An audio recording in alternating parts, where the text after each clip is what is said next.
Sanam ko Johar ar meta na video te ape ko tala reli hej seterna इन जनवरी Hansda official আর তেহিন ᱫᱚ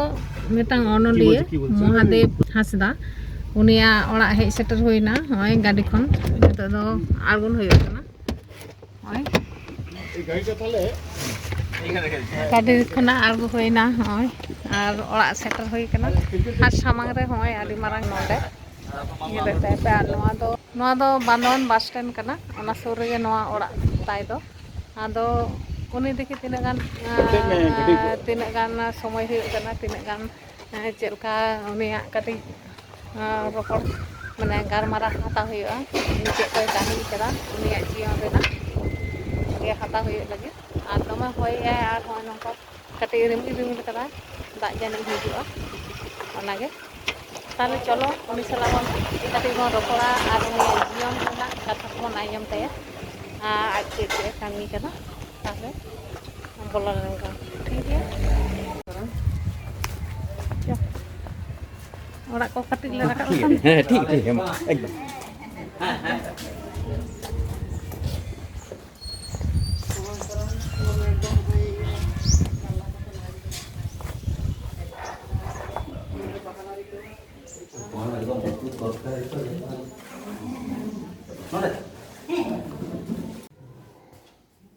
नियते Hansda official channel पाटा कना सनम कोगे जोहार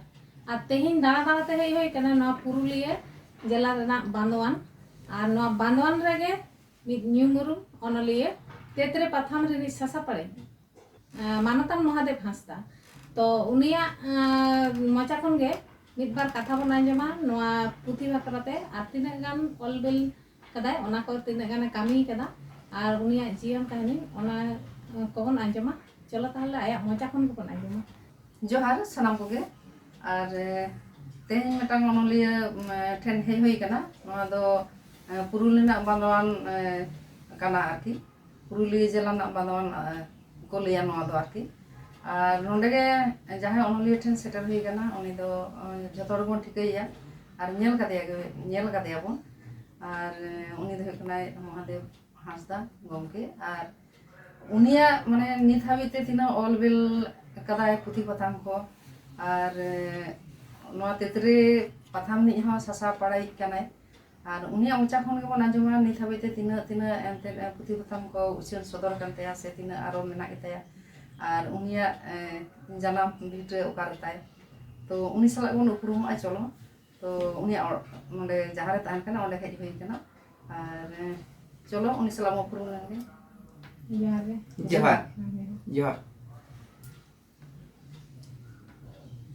ताले महादेव बाबू आमा आतु दिसम दो ओकारे इन्या ओड़ा दो पुरुलिया जिला रिया कायरा आतु रे ओना दो बांदवान खन 11 किलोमीटर हुआ दक्षिण से अच्छा मिटे रायका बुरु जापा रे सेदाय दो नवा दो मानभूम जिला ताहे कना तो एकाल बीर ओना बिदल दो जतो सेन कायरा आतु दो बीरते एसे पश्चिम से रायका बुरु पूर्व सेन दो हिडुंगरी और उत्तर सेन हो रखा दो प्रोटेक्टेड फॉरेस्ट को मेना दक्षिण सेन ते मिटन उनका टांडी ताहे कना मिटन हुडिया बैहड़ उनका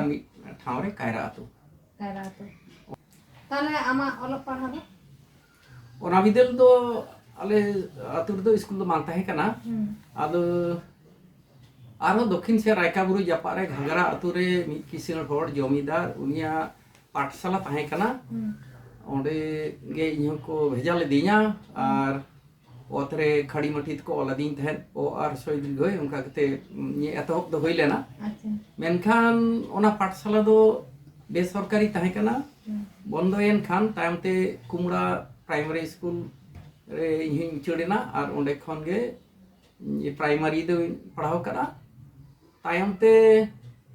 आरो नोते चिरुडी मेनते मिटन जायगा आतु खन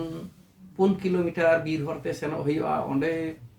मानभूम बिदल रिया माने बिहार सरकारा senior basic school government sponsored senior basic school माने क्लास 7 1 खन 7 नोआ दो मानभूम पेटानिया नोका स्कूल ताहे कना जोतो होड़ गे फ्री अच्छा एटा को आदो पाहिल दो बेतन लगा कान तहे मेनखान नोडे दो जनरल को हो एसटी को हो जतो हर गे फ्री और बुनियादी शिक्षा जहां गांधी जी तको जहां भावना तहे कना सुतम ताको एखन एहब काते जतो लेकान को कामिए को और ओंडे सेन लेना और 5 खन 7 हाबी दोडे पढ़ाव लेदा और ले दो बांग्ला मीडियम गेले नाम कदा पाहिल दो ओना दो हिंदी मीडियम स्कूल तहे कना और ओंडे खन आदो पढ़ा रे दो उनकाना दाव बांग तहे कना आदो आडी दिन ताइनम फेब्रुआरी रे मुचाद से बाबा थिलिंग हेजना लिंग बांदान बाजारते ओंडे मिटे उपरुम होड़े तहे कना आले आतु रे दो लाही चास लाखा शिल्पो कायरा आतु रे दो आडी nyutum आदो ओना मिटे लाख डेवलपमेंट ऑफिसर मिटे सरकार तहे कना उनी आले आतु इसन आर उनी सा उपरुम तहे कना ओना लेकारे बांदन री हेजना और उनी सा ले नियेपेलेना उनी गे इदी के लिnye ओना स्कूल रे मिट मास्टर सय ठेन आदो ओना मई बडागे स्कूल सेन लेखान भर्ती दो होयोआ मेनखान इदी खोजो कान थे फ्री ते बिन पैसा ते ओकारे हे बिन पैसा ते इदी के लिnye ओंडे मिट आरो किसिंग होड़ जमीदार होड़ सेदाय नोडे रेन कुदो नाग परिवार को मेता कोआ स्कूल कमिटी रेन हो जहां उनका लिnye ताहे कनाय आदो उनिया बारिया कोड़ा गिदरे ओना स्कूल रेन टीचर किन ताहे कना आदो उनिया दायाते मेनगान उनिया कथा लेकाते गे ओना स्कूल रे इन दो फ्री देखो दोले दिया हॉस्टल फ्री और ओलो पढ़ा फ्री अच्छा उनी नोना कते ओना स्कूल खनगे ओना स्कूल खनगे इन दो 1967 रे स्कूल फाइनली पास करा अच्छा ताहले जखन बाबा और गोवा कथा में बाबा गोगो तो मेना केना से बांग बाना होगे किन बोंगा ताहले गमके ने 30 खना ऑलवेल दम एवका इन दो क्लास 9 रे पढ़ा जखन खन ओलो दिन एहब लेना ओना दानांग रे मिटेन घटना तो नोंका ये ओना बिदेल पुरले जिला रे सांतार ओलो गिदर गांवता बेरे लेना और चिरुडी उल बागान रे मिटेन हेलमेल तहे कना पठुआ को मारांग पेड़ा दो तहे कना ओनोहिए शारदा प्रसाद किस्कू और गिरिजल मुर्मू ओना बिदरा रे nyutuman ओनोलिए आदो आले दो जतो ले चलावेना ओंडे आदो ऑल तहे कना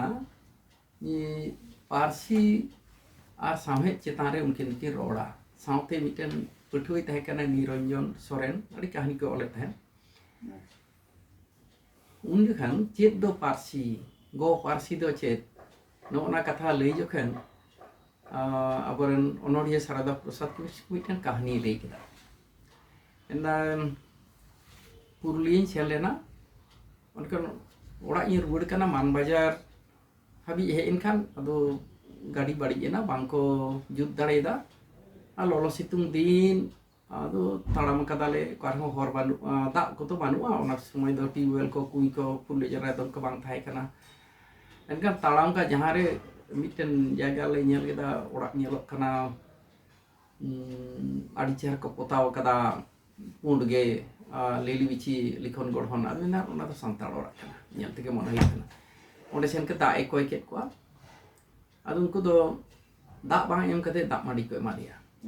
आदो ओने जे रेंगे तहे कना तेतांग तहे कना उन सागिन खने ताड़ाम कदा नापाय नाय बी नाय आरो ना ताड़ाम हुई पे गेलपे माइल ते हुआ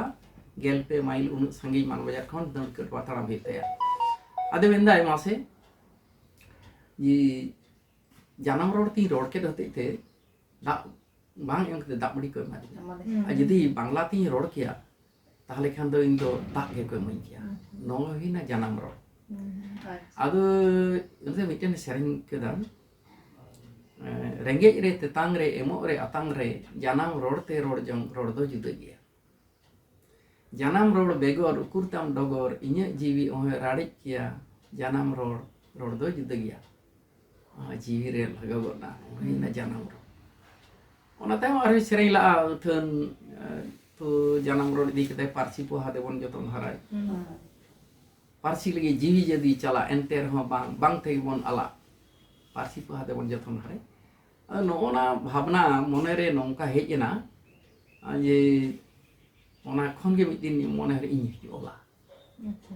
ताक दो नोडे बानरे आर मिद मानतान ᱟᱹᱰᱤ ᱧᱩᱛᱩᱢᱟᱱ ᱚᱱᱚᱞᱤᱭᱟᱹ ᱜᱚᱝᱥᱚ ᱯᱨᱚᱥᱟᱫ ᱥᱚᱨᱮᱱ ᱥᱟᱶ ᱩᱱ ᱨᱮᱜᱮ ᱩᱯᱨᱩᱢ ᱦᱩᱭᱱᱟ ᱟᱫᱚ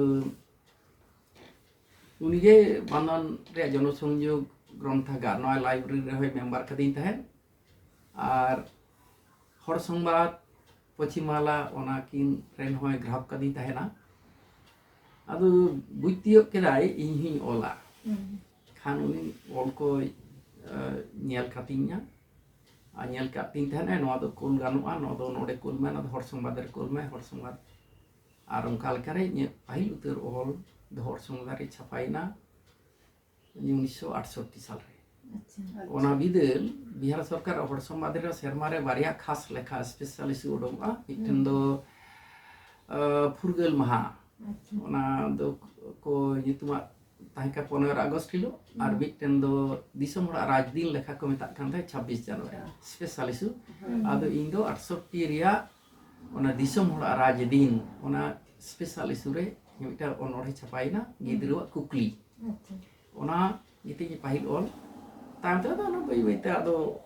ᱦᱩᱭ ᱠᱟᱱᱟ ᱯᱚᱪᱷᱤᱢ ᱵᱟᱝᱞᱟ ᱥᱮ ᱥᱩᱥᱟᱹᱨ ᱰᱟᱦᱟᱨ ᱮᱵᱷᱮᱱ ᱱᱚᱝᱠᱟ ᱮᱴᱟᱜ ᱮᱴᱟᱜ ᱠᱟᱜᱚᱡᱽ ᱠᱚᱨᱮ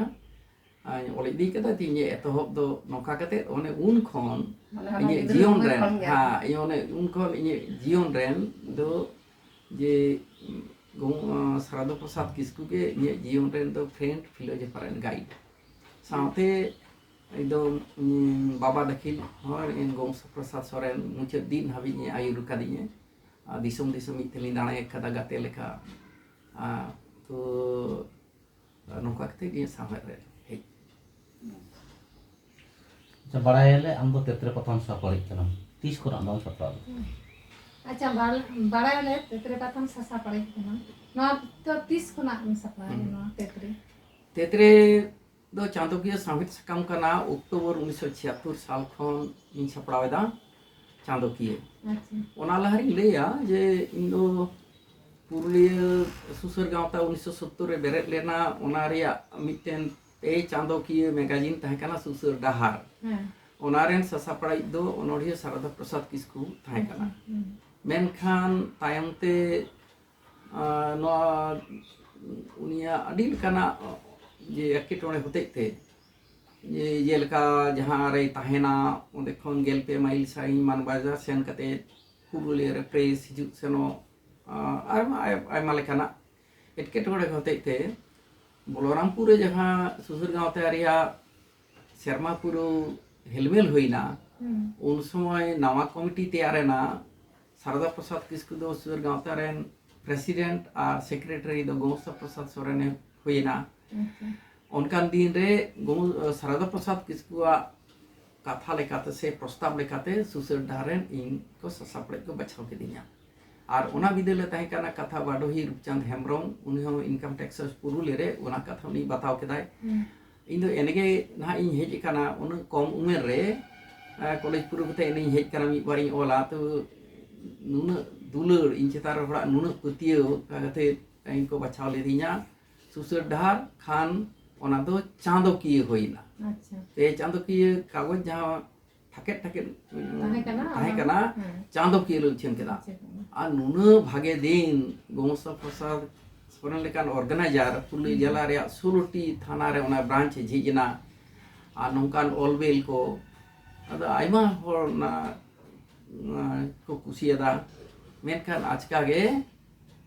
ओना हो मने हुआ इरल आरे गोटेन नोटी लेखा पासे ओडों लेना नेते कमिटी बदलेना मिटेन राजनीति रे ऑर्संग होना रे ताहे कना गांवता खन आले जतो को अचक के लिया सारदा प्रसाद किस्कू हो गौंसा प्रसाद सोरेन हो उनका इमा तो हेंगे गांवता खन आले दले बड़ा देना अब पत्रिका खन सुधार खन बड़ा देना खाना दो चेत बन चिकेया उन खन ताहले दो अब लेखा सुमुंग हर जहां को मिट बार बन ओला अब गे मिटन कागज बन ओडोका नो भावना दो कते जे जामतोड़िया रे टेन गलमाराइन दो लेदा और लहा गलमारा ताहे कानिया सारदा प्रसाद किस्कू से गौंसा प्रसाद सा हो तो आले सुमु ओना गलमारा ले दो लेदा ओने 69 हड़ ओंडे को सेटल लेना चेत Wah, हुई ona कना do चेत tine- हुई ona कना tine चेत हुई साल कना का 76 tangkan? 1976 सेप्टेम्बर रे 1976 नुनु होर चेत हुई कना चेत हुई आदो ओना जतो रस्कते आरो एहलो गे इन सुडार तेतरे रे nyutum हुईना सारदा प्रसाद किस्कु nyutum ada तेतरे आ चांदोकिया सकाम आर ओना रे ससप्राइ हुईने आज दो कनाय ओना आयुर सुतुगी ये और एडवाइजर और गोमस्ता प्रसाद सोरेन दो ये असिस्टेंट एडिटर नौका कते ओना कागज चलावेना आड़ी पासनाव लेना उन बड़ाइया चांदोकिया कागज भारत रे हेंगे नेपाल बांग्लादेश सभी कागज सेना कना नो उनका कते तेतरे सपड़ा दिन हेजिना Mana nito nga chala idi kan ya? है ठीक तो बांग चला कना 1996 रे अबरन अनोडिया सारदा प्रसाद किस्कु बगाइना अब 97 हाबि उछन ताइनम तेतरे बंद लेना आइमा दिन प्राय 11 बछर Oh. 2009 खन नवा कते एहो होई कना उन दो क्वार्टरली Oh. अदो ना कथा दो नियम लेकाते दो जहां नवा रे जहां टाइटल क्लियरेंस सेना जे आइन लेकाते दो जे चांदोकिया गे कना मेनखान ओला कना ले निये घड़ी दो पे चांदोकिया अदो 2009 खन पे चांदोकिया नवा रे दो आले हो ना ले छितिर बितिर रे ना हनका त कोय उमेर होइना कोय को तो बानु काट को नोडी को आइमा अदो भगनई अनल हेमब्रम हाले उत्तर पाड़ा रे मेनाया अनु ओडगे तेतरे एक ब्रांच झिकिना साउते आवे नामाना को हेज इदीना तायमते नोडे उनको गड़ोते जेलका जे आवरन नितुमान अनलिए बादल हेमब्रम आते अनलिए काजली सोरेन असित सोरेन अरुण सोरेन इरन बया रूपचांद हासदा नौका को जहां के नोआ रे जहां शर्त दो बानुआ एम ओहिया गड़ो सपोर्ट आबो तेगे कागज बन चलावा जहां को खुशी आको नो को एम दाड़े आको ओंडे मा चेन हो बांग ᱧᱟᱢ रे मा बानुआ जे एम को नौका कते चलाव इदी कना नित हो तबे नोआ लॉकडाउन रे एकाल बंद लेना इना तायना आरो 23 रे दिन कालो मिटे स्पेशल इशू गोमस्ता प्रसाद सोरेन है बगिया बना उनी दिसते होइना नो नौका तो नित दो जहां को मेना अनियमित ये चला खाना नीता नोआ लेखा दो ना संताली गो पारसी लेखा स्पेशल इशू सपड़ा हुई कना चा से नोआ दिसे कते जे 2022 खन 2031 नोआ दो इंटरनेशनल इंडिजिनियस लैंग्वेज डिकेट आंतरजातिक आदिवासी भाषा दशक चला कना यूनेस्को राष्ट्रपुंज नोआ छिटियर कदा तो गोटा धरती रन आदिम जाति को जहां जन्म रोड चेलका आदो हरे हिना कदा अथुन आत कना तो चिकल कते बन हारा बुरुया मि पारसी से आर पारसी सगई बन तोला यदि पारसी को हाबन जतन हराय नोआ भावना हते नोटा लेखा मिटे सपड़ा होय कना नो उनका कते जहां कते कमी चला कना अच्छा अच्छा गोगे नि ऑक्टो तिना गान पुथि खम ऑल का तबना इnya पुथि दो आइमा गे ओला दो मेना मेनखान बांग उछन कना बांग उछन इ नोआ को टाइम रे कना संसार या अनाथ मेना कदा दोसार दो मिटेन कागज चला हुई खान ओना टाइम रे जहां खरच हुयुआ ना अड़ी बढ़ती खरच ओना लेका रे निजेरा दो बांग तो बइन दाड़े खदा इन इnya ऑल कुसी काते जे तेही बानु गया दिसी लेखान मने बांग्लादेश बजोआ मिटन दीदीमणि कौशल हेमब्रम कोलकाता आरो मेल लेखान दो बादल बाबुरन गे ओड़ा गंके आज कुसीते मिटन पुथि छापा के ताहे ना सांताड़ी अनल माला अच्छा ओना 208 पेज गान रे कना ओना छापा ले तिने आ टाइम ते ओना पुथि दो कना नो एनोंका तो सिलेबास करे हो मेना जतो यूनिवर्सिटी बांकुड़ा पुरुलिया बीरभूम बर्धमान विश्व भारती नो तो चला कना हां संताड़ी तेगे है कॉलेज रो है ना और ये है ऑल चिकिते में कना नो दो पहिलो धाव छापा लेना 2009 रे इने तायनम आर हो बाते सेकंड होइकना सेकंड नोटा दो कना मिनका आरो मेना आर ओना टाइम हो सेल कना और नोआ तायम दो आर्मी बुकुन कानूराम सोरेन उनी दो गोंस प्रसाद सोरेन रेन ताला कोड़ा আচ্ছা तो आज कुसीते जे हुडी हुडी मिटन पुथी पाकेट तिnya no do pancet buru nyala nyala noa পাঁচের do নরমাল চেক কম না noa kali onol ge hena noa puruliya jela আচ্ছা puruliya jela pahil do manbhum tahe kana no manbhum jela do nun marang tehin jahan bon nyele Bankura reya Raniban Raipur Simlapal Chatna Jhati Pahadi se noa ko Singhbum reya Chas Chandil Chak Chondonkiari Potomda Bokaro Dhanbad noa ko joto ge manbhum tahe kana আচ্ছা numara manbhum santar disom re nodena rod ene sereng ari chali ekal juda ge node ge mena kada Ajodiya Buru lekan sendra যত onare onate hena je Ajodiya Buru sendra tis kon ceda ced deka tina onare katha hena kahni hena sereng mena ona ko ced putio hena sendra sumung tuan ceda do onde na miten champa baha koy horre ar saute node na chakul tadi chata nunu sereng mena ceda ona do Kasipur raj ona bidel unsai re Kasipur raj kanai तो उनको मा पाहिल तो पंचायत के तांत काशीपुर को राजवाड़ी कदा ज्योति प्रसाद सिंह रेव उनमा सिखर दिसम तो सांताड़ टोठा नोडे नुसागिन charcoal तोड़ बांग्ला दको ना ओडे छता परब के चेदा विजय उत्सव गोटा बांग्ला बिहार उड़ीसा रेन संताल ओडे को हिजु को एने सेरेñ को मी इंदे आर को रुड़ी चला ओना रे कहानी 30 कोन चल काते आर मेना पांचेत बुरु जहाँ पांचेत बुरु दो पांचेत नई रे आड़े रे मेना कदा नो पांचेत बुरु लईते नुनु सेरेñ मेना कहानी हेना जे नो सेरेñ यदि डुमकरे बन सेरेña पांचेत बुरु ᱧᱟᱞᱟ ᱧᱟᱞᱟ ओने हर को हे बड़ाई आजम आसाम रे चेन कना ओडे पांचेत बुरु ओना दिसम रे हर कना पे मिटन आई हर एकदम सेरेñ किदा रा गट किदा जे अपा बारे दिसम रेन हर नोडे ओना पांचेत बुरु रे कथा आर तेलकुपी बारनी ओना जपार गे हेना जांग बाहा अब को बोहिला आइमा ठाव रे नहा दको बोहिला एंते रहो ओना मिटेन एनांगा जहा दो ताहे का तेलकुपी दो ठाव रे हितु तोइलो कम्पो जे नोडे जखन मानभूम होयो लाहा पांचेत दिसम 1773 रे पांचेत मेनते मिटेन एलाका अब पहले जतो के देश को मेता कान थेन पांचेत दिसम ओना होई लेना 1773 तामते चेत चो सरकारे मने केदा कंपनी तो 1805 रे दे नितुमदा ओना तो जंगल महल उन बांकुड़ा रे सदर ऑफिस चलाना आरो नोका कते 1833 रे दो मानभूम केदाय उन दो ओना रे मान दिसम मान बाजार रे ओना रे सदर दफ्तर होइना नोआ को कहानी आनो रे नागाम नोआ रे किछु कथा चेत लेका कते नई तोलेना डीवीसी चल काते पंचायत नई तोल के खान हजार हर को हाले डालेने बारिया ब्लॉक रेन ढेरकाय तेगे संतार उनको आरी चली चबायना हड़म को छितिबिति चबायना ओना रे नागाम मेना आर ओना कहानी मेना सावते न पुरले जिला रे नितो दो पुरलेना मानभूम बिदल खन 1890 रे अब दो बड़ाया बारिया संताली पत्रिका एहबेना मिटेन दो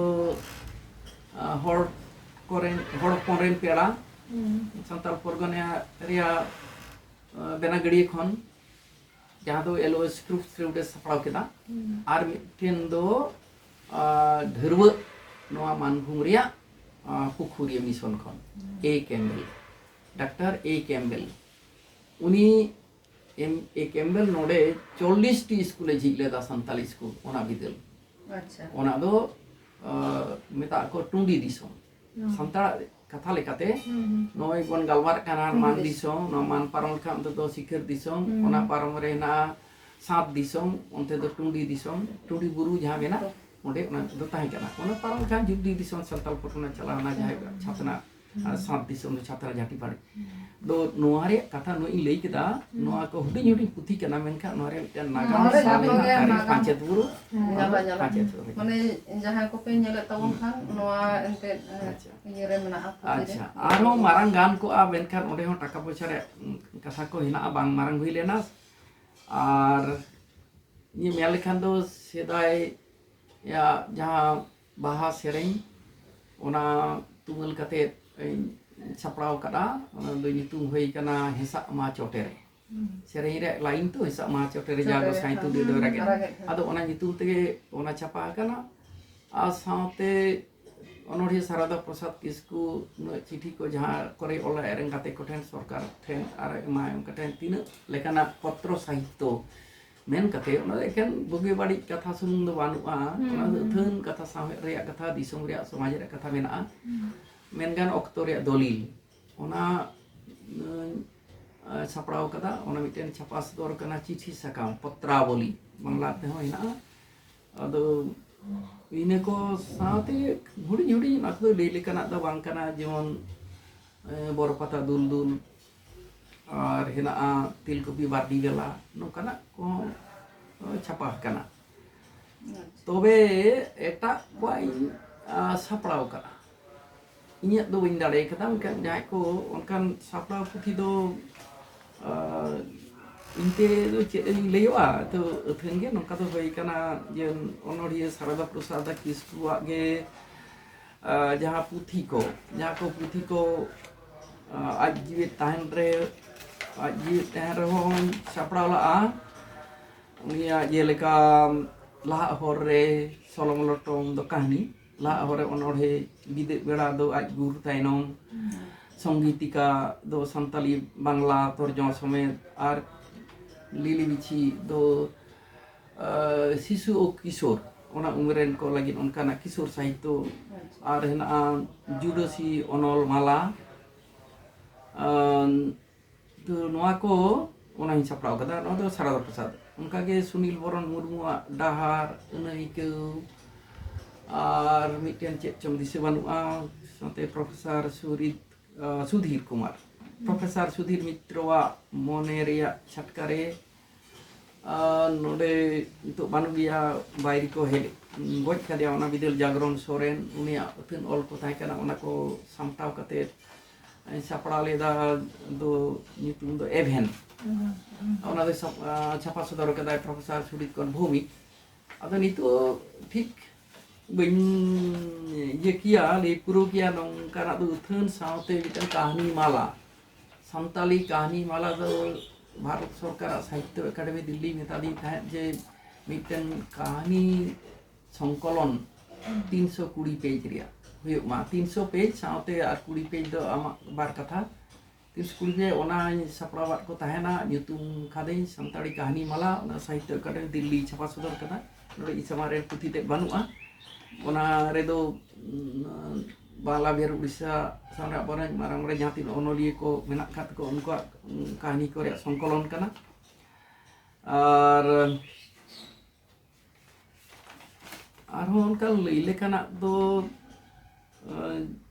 जे दिसे ये तो वाहे कना अथन पुथि को सापड़ाव गंगस्थ प्रसाद सोरेना पुथि यानी सापड़ाव आदो नितु बइन दिसे क्या